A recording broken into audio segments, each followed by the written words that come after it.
क्या 11:11 सिर्फ एक संयोग है या ब्रह्मांड का एक रहस्यमय संकेत? क्या आपने कभी सोचा है कि जब आप घड़ी की ओर देखते हैं और बार बार एक ही समय जैसे 11:11 दिखता है, तो क्या ये सिर्फ एक संयोग है या फिर ये ब्रह्मांड की एक रहस्यमयी भाषा है जो आपको कुछ कहना चाहती है? 11:11 एक आत्मिक अलार्म। 11:11 ये 4 अंक दिखते तो बस सामान्य से हैं, पर इनका असर आपकी आत्मा पर गहरा पड़ता है। कभी कभी हम सोचते हैं कि ये सिर्फ एक नंबर है, पर जब बार बार लगातार अलग अलग जगहों पर यही संख्याएं दिखने लगे, मोबाइल, घड़ी, गाड़ियों के नंबर, रसीदें, सपनों में, तो ये संयोग नहीं, ब्रह्मांड का संकेत है। 11:11 असल में एक दिखाई न देने वाला दरवाजा है, एक ऐसा द्वार जो भौतिक दुनिया से परे आत्मा की दुनिया में खुलता है। एक ऐसा पल जब ब्रह्मांड और आपकी आत्मा एक सीध में आ जाते हैं, जब आपकी ऊर्जा, आपकी सोच और ब्रह्मांड की कंपन एक लय में नृत्य करती है। इस समय जब आप 11:11 देखते हैं, तब ब्रह्मांड जैसे कहता है, अब जागो, अब समय है बदलने का, तुम्हारा उच्च उद्देश्य तुम्हें बुला रहा है। यह एक आत्मिक अलार्म है। संख्या 1 का महत्व, मास्टर कोड। संख्या 1 का अर्थ होता है नई शुरुआत, आत्मबल, साहस, आत्मनिर्भरता और भीतर की शक्ति। और जब ये 4 बार दोहराई जाती है तो ये बन जाता है मास्टर कोड। इस समय आपका अवचेतन मन और ब्रह्मांड गहराई से जुड़ते हैं। आपका हर विचार एक बीज बन जाता है और ब्रह्मांड उस बीज को उगा देता है। इसलिए 11:11 देखते ही सावधान हो जाइए। आप क्या सोच रहे हैं? क्या आप डर में हैं या विश्वास में? क्योंकि जो उस पल आप सोचते हैं वही भविष्य बन जाता है। आप ब्रह्मांड के एक दिव्य टुकड़े हैं। 11:11 आपको याद दिलाने आता है कि आप कोई साधारण आत्मा नहीं, आप ब्रह्मांड के एक दिव्य टुकड़े हैं। आप यहाँ कुछ विशेष करने आए हैं और अब समय आ गया है कि आप उस विशेष उद्देश्य को पहचानें। कभी आपने महसूस किया है जैसे कोई अदृश्य शक्ति आपको देख रही हो, आपका मार्गदर्शन कर रही हो, आपके दिल की बात सुन रही हो? वही शक्ति है जिसे कुछ लोग एंजल्स, कुछ गाइड्स और कुछ ब्रह्म चेतना कहते हैं। वो आपको बार बार 11:11 दिखाकर संकेत देती है कि आप अकेले नहीं हो, कि आप राह पर हो और तुम्हारे भीतर की शक्ति अब जागने वाली है। 11:11 पर क्या करें? इसलिए जब अगली बार 11:11 दिखे तो रुक जाइए, आंखें बंद कीजिए, गहरी सांस लीजिए और बस अपने भीतर उतर जाइए। पूछिए अपने आप से, क्या मैं अपने उच्च उद्देश्य से जुड़ा हूँ? क्या मैं अपने जीवन को ब्रह्मांडीय योजना के अनुसार जी रहा हूँ? इस समय आप एक गहरे आत्मिक द्वार के सामने होते हैं। ये वो क्षण है जब आप लॉ ऑफ अट्रैक्शन को सच में सक्रिय कर सकते हैं। आप जो चाहें वो आप बन सकते हैं। बस जरूरत है उसे शुद्ध इरादे और विश्वास के साथ सोचने की। 11:11 दिखना ये भी संकेत करता है कि आपकी आत्मा अब पुराने ढांचों को तोड़ने को तैयार है। पुराने डर, पुराने विचार और पुराने बंधनों को पीछे छोड़ने का वक्त है।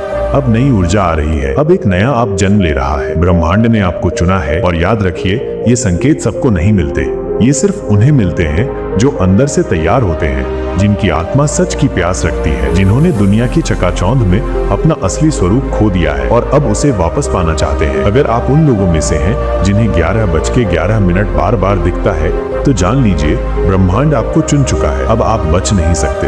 अब आपको अपने भीतर के प्रकाश की ओर चलना ही होगा। कभी कभी ये यात्रा कठिन होगी, कभी कभी आप अकेले महसूस करोगे, लेकिन यही तो आत्म जागृति की पहचान है। पुरानी नींद टूटती है तो आंखें चुभती हैं, लेकिन उस चुभन के बाद एक नया प्रकाश, एक नया आकाश खुलता है। वो क्षण आता है जब आप खुद से मिलने लगते हो, खुद को स्वीकार करने लगते हो और जानने लगते हो कि आप सिर्फ शरीर नहीं, आप आत्मा हो, आप सिर्फ इंसान नहीं, आप ब्रह्म हो। अब आप तैयार हैं। तो अगली बार जब घड़ी 11:11 दिखाए तो घबराइए मत, रुक जाइए, मुस्कुराइए और कहिए, मैं तैयार हूँ, मैं जाग चुका हूँ, अब मैं ब्रह्मांड से जुड़ चुका हूँ। और यही वो क्षण है जब आपका सारा जीवन बदलने लगता है, क्योंकि अब आप अपने भाग्य के निर्माता हैं। अब आप ब्रह्मांड के साथ मिलकर रचना कर रहे हैं एक नई जिंदगी की, एक नई चेतना की और एक नए युग की। 11:11 के बाद की आंतरिक यात्रा एक आत्मिक जागृति। क्या आपने कभी सोचा है कि जब 11:11 बार बार दिखना शुरू होता है तो उसके बाद क्या होता है?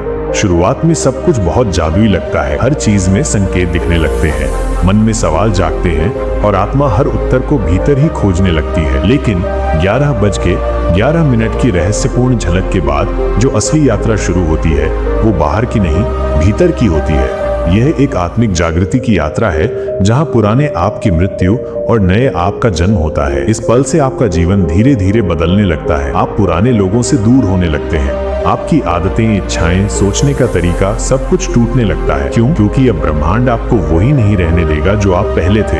अब आपकी आत्मा ने सच को छू लिया है, और जिसने सच को छू लिया वो अब झूठ के साथ नहीं जी सकता। आप उन चीजों से उड़ने लगते हो जिन्हें पहले पसंद करते थे। वो दोस्त, वो रिश्ते, वो बातें जो कभी आपकी दुनिया थी अब भारी लगती हैं।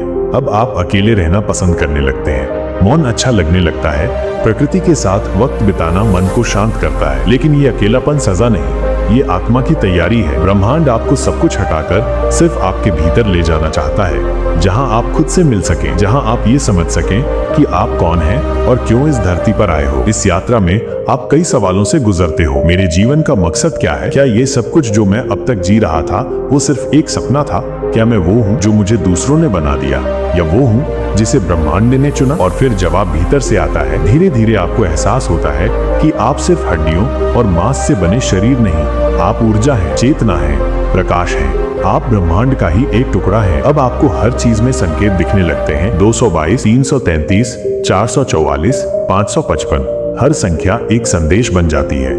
हर सपना एक संकेत, हर विचार एक दिशा। आपका अंतर्ज्ञान तेज हो जाता है। आप किसी से मिलते हैं और बिना कुछ कहे ही उनकी ऊर्जा को महसूस कर लेते हैं। आप समझ जाते हैं कौन सच्चा है और कौन दिखावा कर रहा है, क्योंकि अब आप मन से नहीं, आत्मा से देखना शुरू कर चुके हैं। लेकिन ये रास्ता आसान नहीं होता। कई बार आपको लगेगा कि आप पागल हो रहे हैं। आपका मन कहेगा कि ये सब कल्पना है, पर आपकी आत्मा वो चुपचाप मुस्कुराएगी, क्योंकि वो जानती है कि ये असली है। आपके जीवन में बदलाव आने लगते हैं। पुरानी नौकरी छोड़ने का मन करेगा, शहर बदलने का ख्याल आएगा, या फिर कुछ नया शुरू करने की बेचैनी। क्यों? क्योंकि अब आपकी आत्मा आपको खींच रही है उस दिशा में जहां आपका आत्मिक उद्देश्य है। आप वो काम करने लगते हैं जिससे आपकी आत्मा जुड़ी हो। कोई लिखने लगता है, कोई संगीत में खो जाता है, कोई ध्यान में, कोई दूसरों की मदद करने में। ये सब आपके धर्म से जुड़ने की प्रक्रिया है। ध्यान अब एक शौक नहीं रहता, वो आपके अस्तित्व का हिस्सा बन जाता है। हर दिन, हर रात आप खुद में उतरने लगते हैं, ब्रह्मांड से बात करने लगते हैं, और सबसे सुंदर बात यह कि अब आप जवाब भी सुनने लगते हैं। वो जवाब मौन में होते हैं, कभी हवा के झोंके में, कभी किसी गीत की पंक्ति में, कभी किसी अनजान इंसान के शब्दों में। ब्रह्मांड हर जगह बोलता है, बस अब आपने सुनना शुरू कर दिया है। आपका शरीर भी बदलाव महसूस करता है। कभी सिर में दबाव, कभी नींद में रोशनी सी दिखना, कभी ऐसा महसूस होना जैसे शरीर हल्का हो गया हो। ये सब आपके ऊर्जा केंद्रों, चक्रास के जागरण के संकेत हैं। आपके अंदर जो तीसरी आंख है वो धीरे धीरे सक्रिय हो रही है। अब आप सिर्फ दुनिया को नहीं देखते, आप सत्य को देखने लगते हैं। आपको सपनों में दिव्य स्थान दिखने लगते हैं, अनजान चेहरे जिनसे कभी मिले नहीं, लेकिन वो बहुत अपने लगते हैं। ये आपके सोल फैमिली के लोग होते हैं, वो आत्माएं जो अलग अलग जन्मों से आपके साथ जुड़ी हैं। इस यात्रा में एक दिन ऐसा भी आता है जब आप पूर्ण मौन में उतर जाते हैं। बाहर की दुनिया शोर करती है, लेकिन भीतर एक गहराई होती है, शुद्ध शांति। आप खुद से बात करने लगते हो, और वो आत्मा जो बचपन से आपके भीतर थी अब बोलने लगती है। वो कहती है, मैं कभी गई नहीं थी, तुम ही थे जो बाहर खोजते रहे, अब तुमने मुझे देख लिया, अब हम एक हैं। उस क्षण आप रो सकते हैं, हंस सकते हैं, या बस चुप रह सकते हैं, क्योंकि वो अनुभव शब्दों में नहीं आता। यही असली ब्रह्म ज्ञान है, जहां आपको बाहर कुछ साबित करने की जरूरत नहीं पड़ती, क्योंकि भीतर सब स्पष्ट हो चुका होता है। अब कोई भय नहीं रहता, न मृत्यु का डर, न असफलता का, क्योंकि अब आपको एहसास होता है कि जीवन कोई संयोग नहीं, ये एक डिवाइन योजना है, और आप उसके सबसे सुंदर टुकड़े हो। अब आप ब्रह्मांड से बात नहीं करते, आप ब्रह्मांड बन जाते हो। आपके विचारों में शक्ति आ जाती है। आप जो सोचते हो वो घटने लगता है, आप जिसे महसूस करते हो वो आकर्षित होता है। लेकिन अब आप चीजों को पाने के लिए नहीं, देने के लिए जीते हो। आप दूसरों की आत्मा को पहचानने लगते हो, उनकी पीड़ा को बिना कहे समझ लेते हो, क्योंकि आप अब मैं से हम की यात्रा पर आ गए हो। अब आपको मालूम होता है कि हम सब एक हैं, हम सब उसी स्रोत से निकले हैं और उसी प्रकाश की ओर लौट रहे हैं। आपके जीवन में सेवा का भाव आ जाता है। अब आप किसी को ऊपर उठाते हो, किसी को चुपचाप ऊर्जा देते हो, किसी को देखकर मुस्कुराते हो, क्योंकि अब आपकी मुस्कान में ब्रह्मांड का प्रकाश है। यही है वो असली यात्रा, जो 11:11 की एक छोटी सी झलक से शुरू होती है, लेकिन आपको नश्वर मनुष्य से चेतन ब्रह्म बना देती है। अब आप किसी से डरते नहीं, अब आप भागते नहीं, अब आप अपने आप में स्थिर रहते हो। अब आप जानते हो आप यहाँ क्यों आए हो, आपकी आत्मा क्या चाहती है, और ब्रह्मांड से आपका क्या रिश्ता है। यही यात्रा है जिसमें न कोई मंजिल है, न कोई अंत, बस हर पल जागरण है, हर सांस में शुद्ध उपस्थिति है, हर दृष्टि में प्रकाश है और हर धड़कन में ब्रह्मांड की गूंज है। अब आप वही नहीं रहे जो पहले थे, अब आप वो हो गए जिसे खोजने में आपने कई जन्मों का समय लगाया। अब आप जाग गए हो।